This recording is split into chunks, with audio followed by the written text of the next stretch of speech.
Friends, welcome to spoken English by Ruben sir. আমি বলেছি যে খুব সহজ উপায়ে ইংরেজি শেখা। কেমন? যেমন তুমি একটা সেন্টেন্স যদি জানো, যেমন আই হ্যাভ এ কার, আমার একটা গাড়ি আছে, এটা তুমি জানো। আই হ্যাভ মানে আমার আছে। এই আই হ্যাভ দিয়ে তুমি কমপক্ষে 5টা সেন্টেন্স তৈরি করো।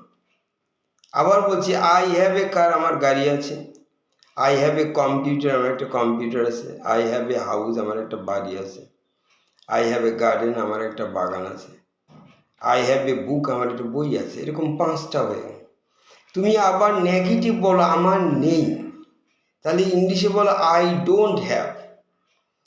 I don't have a car, আমার গাড়ি নেই। I don't have a computer, আমার কম্পিউটার নেই। I don't have a house, আমার বাড়ি নেই। আই ডোন্ট হ্যাভ মানি, আমার টাকা নেই। আই ডোন্ট হ্যাভ এ বুক, আমার একটা বই নেই। আবার ডু ইউ হ্যাভ, তুমি এরকম বলতেছো, খুব সহজ। দেখো, তুমি কাউকে প্রশ্ন করবে, do you have, do you have, তোমার কি আছে? Do you have, do you have a car, তোমার কি গাড়ি আছে? Do you have a computer, তোমার কি কম্পিউটার আছে? Do you have a house, তোমার কি একটা বাড়ি আছে?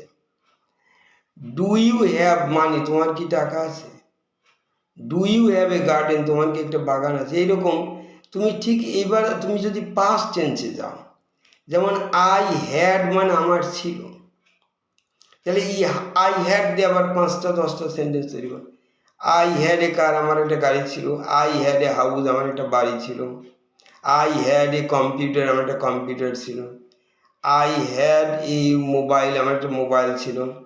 আই হ্যাড এ গার্ডেন, আমার একটা বাড়ি ছিল।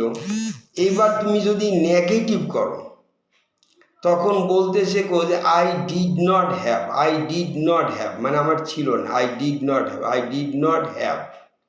I did not have a car, আমার গাড়ি ছিল না।